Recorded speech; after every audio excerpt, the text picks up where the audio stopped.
House wives కానీ IT employees కానీ మేజర్గా సఫర్ అయ్యేది బ్యాక్ పెయిన్ ఇష్యూస్ వల్ల కదా. నేను కూడా ఆ బ్యాక్ పెయిన్ ఇష్యూతో సఫర్ అవుతున్నాను. అందుకే నేను మెడినన్ హోమియో అండ్ ఆయుర్వేదిక్ క్లినిక్ అయితే వచ్చేసాను. ఇంగ్లీష్ మెడిసిన్స్ వల్ల వచ్చే సైడ్ ఎఫెక్ట్స్కి భయపడి కూడా చాలా మంది ఎంత బ్యాక్ పెయిన్ ఇష్యూస్ ఉన్న హాస్పిటల్కి విజిట్ అవ్వడానికి ఇష్టపడరు. అలాంటి వాళ్ళ కోసమే నేను ఇవాళ మెడినైన్కి అయితే వచ్చానమాట.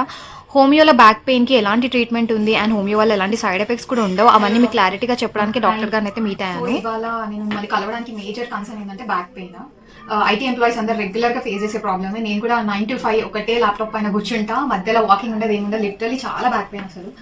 నేను నార్మల్ నాకు ఇంగ్లీష్ మెడిసిన్ కంటే ఏంటంటే హోమియోలో ఎటువంటి సైడ్ ఎఫెక్ట్స్ ఉండవు అని ఒక బిలీఫ్ ఉంది. సో అందుకే నేను హోమియో అయితే సేఫ్ సైడ్ అని చెప్పి నేను మళ్ళీ కాంటాక్ట్ అనమాట. మేజర్ ఇష్యూ అయితే కనుక మనకి సర్వైకల్ స్పాండిలైసిస్ అని, లంబర్ స్పాండిలైసిస్ అని ఎక్కువగా ఫేస్ చేస్తుంటారు అన్నట్టు.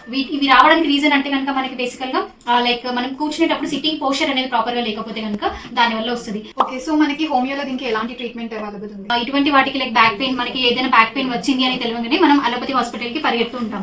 అదేంటంటే మనం ఆ అలోపతి హాస్పిటల్కి వెళ్తే కనుక సర్జరీస్ వాళ్ళు కంపల్సరీగా మీకు డిస్బల్స్ ప్రాబ్లం ఉంది, దానికి మీరు సర్జరీ చేసుకోవాలి, సర్జరీ చేసుకుంటేనే రికవరీ అనేది ఉంటుంది మీకు అని చెప్తారు. కానీ మనకి హోమియోలో అయితే కనుక ఎటువంటి సర్జరీ అనేది అవసరం లేకుండా మనకి హోమియోలో కేవలం మెడిసిన్స్ యూజ్ చేస్తే కనుక 100% పర్మనెంట్ గా తగ్గే అవకాశం ఉంటుంది.